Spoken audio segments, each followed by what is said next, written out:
All right, Ross, can you hear us?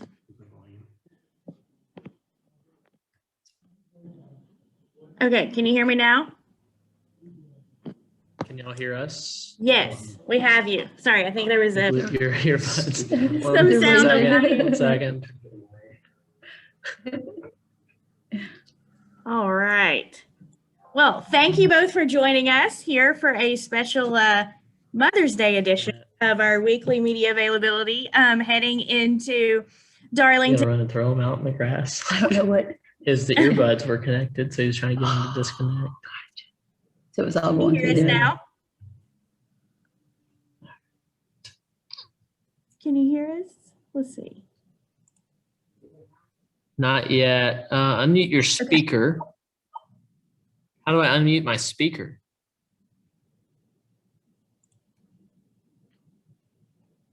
Oh, how about now? We can hear you. Can you hear me? Yes. Hey. Yay. Okay, perfect. Well, like I said, thank you for joining us here for a special Mother's Day edition of our weekly NASCAR media availability in advance of Darlington. So we are joined by Ross Chastain and his mom, Susan. Susan, thank you for joining us. Thank you for inviting me. Well, I think to start things off before we go to questions, do you mind to share with us maybe a favorite racing memory that you have, with Ross, and maybe one that doesn't have to be related to the Cup Series, but just maybe one of your favorite memories so far in his career? I have to pick one. No, I'm just kidding. There's a million. I do have a ton. I think probably two. When the first race obviously was special, but no idea what we were getting into, no idea where it would go. He was playing soccer, open and kiss class, ran, and he just came alive at the track. Just loved it. Liked soccer, loved the racing. So that was super cool. We just had no idea where that road was going. And then I think the night he won his first late model race was pretty special at our local track. It was just that next level. And I have a picture of him and his dad, and the look on his face was just really special. So, just the whole, everything was in that one picture. Awesome. And Ross, for you, what does it mean to have, such supportive parents, and especially your mom, in your career? Yeah, it's everything. I didn't only get my good looks from her. I also got a lot of other good qualities, and I don't think that race car driver was supposed to be one of them. But they supported me with everything that I ever wanted to do or was fortunate enough. We were fortunate enough to do. And I think that like she said, I played soccer growing up and had a lot of friends that we all did it from as long as I can remember. And I was not a good soccer player, so I didn't enjoy it. I was competitive. But I never truly understood how competitive I was until I got into racing, something I could compete at and actually compete for wins. So they supported me, much to other family members. Her parents, my grandparents, were not fans of the race car at first, and I believe, were quite upset with you. Very mad. Yeah, pretty vocally mad about it in the family. 12 years old, going racing was not heard of around here or in our family for sure. Mm-hmm. So, but my mom and dad didn't, they wanted to do it. I was their kid, and they let me, I wanted to do it. They wanted me to do it. So we did it. And so, that support, even when her parents are telling her, it's not now we can laugh about it, but they didn't tell me about it at the time, but I've heard about it since, that it wasn't exactly great for the family. But now, and then after the first race, they came to my second race, my grandparents, and they fell in love with it. And they honestly didn't miss another race my whole career, racing in Florida. That's awesome. And we'll now go to media for questions. If you have a question, feel free to raise your hand within the Zoom platform or send us a chat. We'll monitor that area as well. And to kick us off, we're going to go to Daniel McFadden. Go ahead, Daniel. Hey, Ross. So before the season started, I got to ask you what it would mean for you to break the McDonald's curse after 26 years. And you said it would mean everything. So now you're going to Darlington, a track where you've never had a bad race when you've been in good equipment. and you're going to be in the McDonald's paint scheme that last won a Cup points race. So how much pressure is on you going into Sunday's race? Well, to say we've never had a bad race, that's I definitely disagree, because we should have won a few of these. If I did my job right, we would have won at least one of them. So yeah, still no more pressure than any other week. I mean, I still get these race cars. I get butterflies, man. I get cotton mouth. I get this feeling walking out on the grid. It's a little easier with less people, and honestly, less family, less guests, and less fans in the stands. There's less buzz. So as the competitor inside of me is a little easier to get my nerves in control. Where like my first 2 Daytona 500s were just absolute. 2018 and 19 were just insane. The buzz going on there for those races. So it's a little easier now with less people around. But yeah, no more pressure this week than any other one. Really cool car. Getting to talk to Mr. Johnson's family, his wife and son, who's similar to my age, and just get to know them a little bit over a Zoom call is makes this paint scheme more special. And that McDonald's wanted to throw back to the Junior Johnson legacy and everything that he did and accomplished. As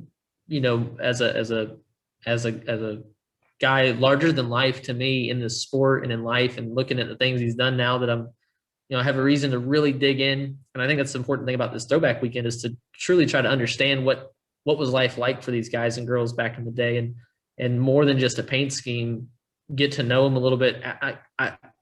It's great for the people that were around, but for a guy like me and my family, who we don't know when Hutch Strickland drove the Junior Johnson McDonald's car, we have no idea what that means. So doing the research now and learning about it, to some that were around at the time, might seem naive that we don't know, or I don't know. But I think for a lot of us in the sport, it's a time to a good excuse to dig in and look back. And by the end of the day, it's still just a paint scheme. And then I get to go race. So no more pressure to race than any other weekend. So what was the coolest thing you learned from that Zoom call? Probably, I think that from his wife, that listening to her talk, at this point in his life, whenever this car came along, and they just had their son, like it was a good time, right? Racing, he wasn't living at the shop, and like it wasn't all racing. He had the family life. So for me, like, to see, there is more to racing, right? There has to be. Right now, I live, eat, sleep, breathe racing. It's everything. And so I think that hearing that and realizing that at some point that's life, right? I think that's the biggest thing, that he was still fielding winning race cars on the track and doing everything he wanted to do professionally and competitively, but he also was building his family life. And I don't think that was always the case for him. He was a racer. So I think for a lot of us, balancing that, and it was just good to hear from her, that she was able to, I think, get through to him a little bit and let him have more of a family life. Thanks. Okay, we're going to take our next question from Marty. Go ahead, Marty. Thanks, Amanda. Hey, Ross. Hope you're doing well, man. Following up on Daniel's question, you've had good races at Darlington, and this is the first race that the Cup Series has utilized the 750 horsepower low downforce since Cup made the 550 high downforce announcement. I'm curious, with the experience you've had at Darlington before, is this your best opportunity to get your first top 10 of the season at a track that's not a super speedway? I mean, Darlington's tough, and the Cup Series is the toughest of all, racing series that could ever go to Darlington. So, yeah, I know the Xfinity cars. We've had a few good runs there, but I think, I know that the driving style for Xfinity cars and Cup cars are different. That's something I'm working through right now, just trying to adapt and be able to hustle these Cup cars in a way that's that's efficient. I think I found a pretty good balance of that last year with the Xfinity cars. In the Cup cars, I just haven't found that last little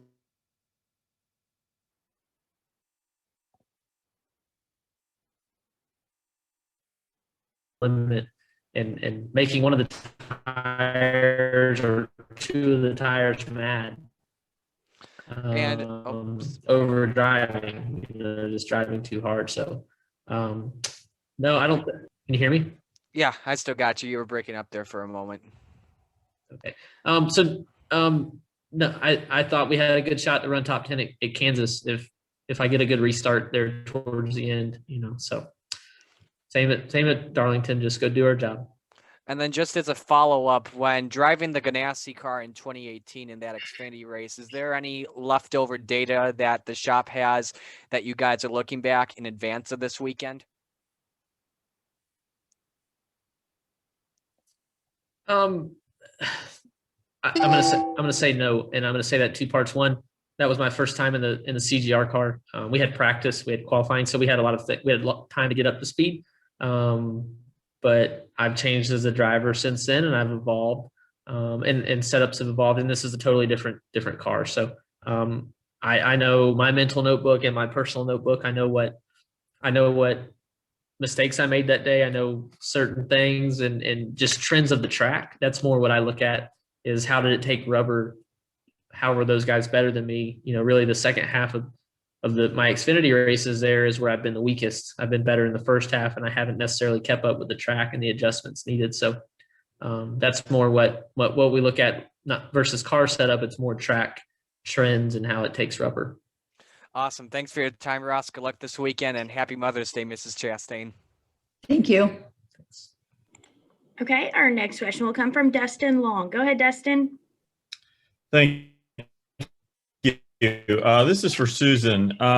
Certainly with the COVID protocol in NASCAR, not having guests not at the track. One time you practiced to watch Ross in person, and with those protocols starting to be relaxed, will you be at Darlington?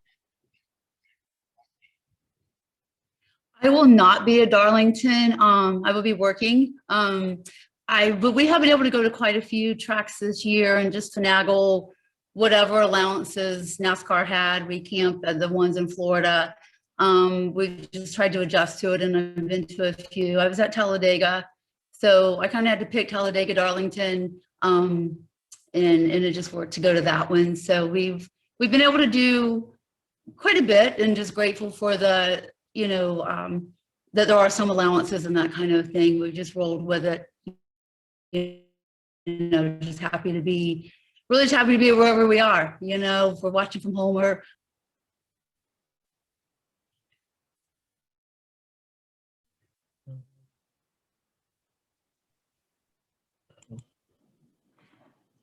Okay, can you still hear us? We can. Okay, perfect. Dustin, did you have a follow-up? I'm good, thank you. Okay, our next question will go to Woody Kane. Go ahead, Woody. Hey, appreciate your time. Ross, I know you're in full Darlington mode right now, but I was hoping to get you to look ahead a week at Dover. You had a couple of really solid runs with Colleague in the Xfinity Series there a year ago, but take me for a lap around that place. Looking at it from overhead, it looks like a giant Bristol, but you've heard it described from everything to a roller coaster to who knows what. So what's it like for you behind the wheel there? Yeah, it is like a big Bristol, and it's one of my favorite tracks, being concrete. The biggest thing is the elevation change. So from the straightaways down into the corner, it's a physical drop, and you actually go down. I've heard different numbers, right? So it's somewhere, I'm going to say around 10 feet, 8 feet, something like that, maybe. I've heard different numbers from the track and stuff, but that sensation at that speed going downhill, and with us running the high horsepower, low downforce is even better.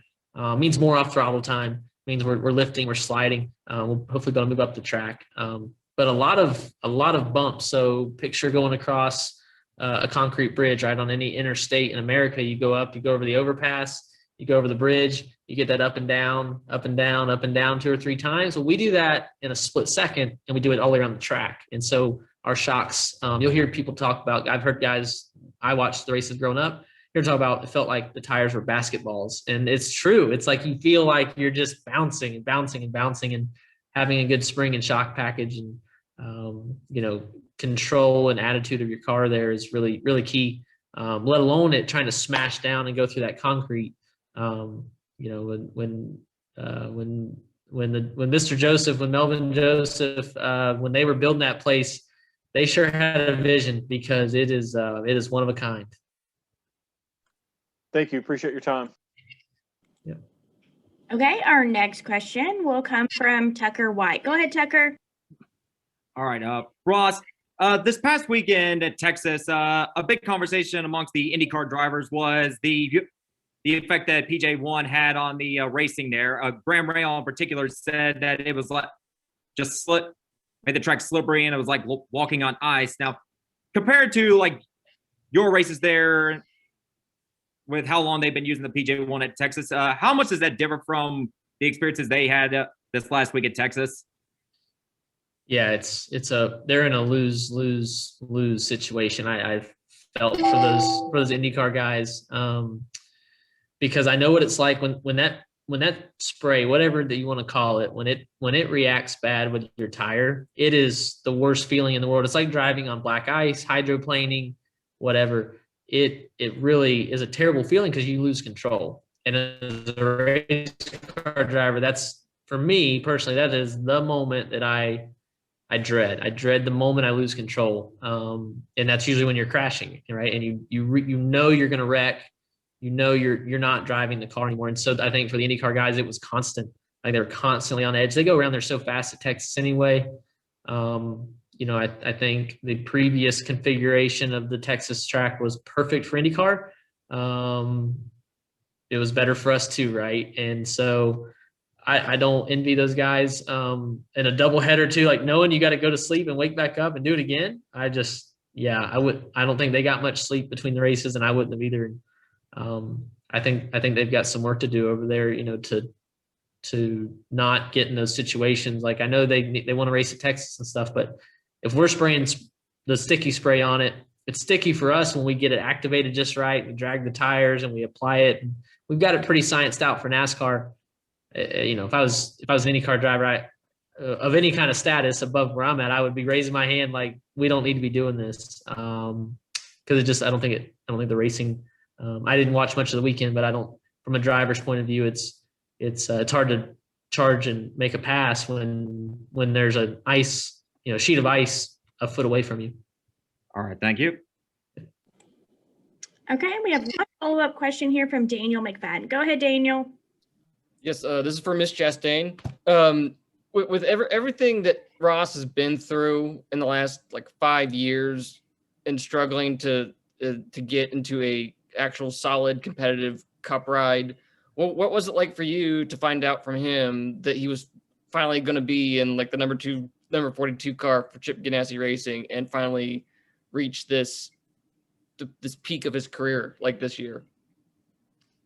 It was a lot of things. It was, he kept the faith, he fought hard, he did what he had to do, and just worked hard like so many other people in the world. You just go do what you got to do, take advantage of whatever opportunity you have. And then to get there, so to speak, was, it made, my mom's heart happy. I was just proud I was proud of him no matter what, because I just watched how hard he worked, and just all the things he did, all the people he were in his corner along the way, and he's made some fabulous friends. And so it's like this whole story kept unfolding and unfolding and unfolding, which is not unlike, I think, any other mom watching your kid grow up and just go out in life and fight the fight.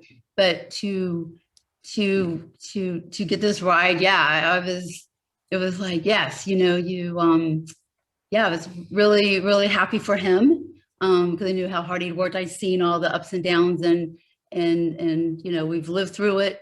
And it's somebody like any other family, it's like, it's your kid. You just want them to be good. and he always was. And then that was just icing on the cake, I guess, you know. How do you break the news to you? Oh gosh, I'm trying to even think.